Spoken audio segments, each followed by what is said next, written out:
Itinuturing na high-value target ng Antipolo Police ang 34 anyos na si Dominic Lacanal. Siya ang lalaking nasa larawang nakuha ng pulisya na may dalang isang plastic bag ng shabu.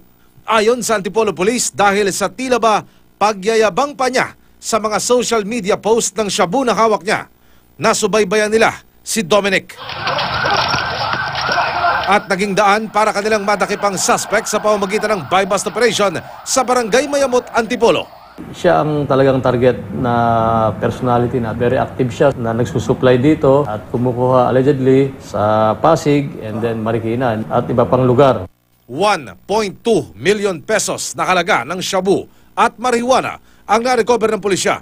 Kasamang nadakip ang kapatid niyang si Rodolfo at isa pang kaibigang si Joel Pe. Hawak din po kasi ako ng isang sindikato na hindi pwedeng basta alisan. Hindi ko ba kayo nangangamba na baka kayo Natatakot po.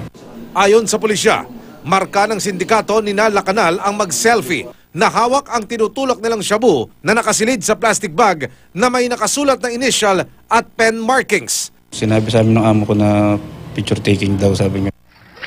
Sa Barangay Mayamot pa rin, malabitukang manok na eskinita ang tinakbo ng mga pulis para marating na sugalan kung saan sinasamantala rin daw para gawing batakan ng shabu. Kaya mo yan, yung iba. Shabu yan yung siguro. 5 arestado kabilang ang manikuristang si Imelda Adarbe. Pang relax lang po yun, sir. Pero hindi naman po talagang niyakap na bisyo po, sir. Kasi yan lang pong kumbaga pantanggal lang po ng pagod, sir. Ako lang po mag-isang naghahanap buhay sa anak ko, sir.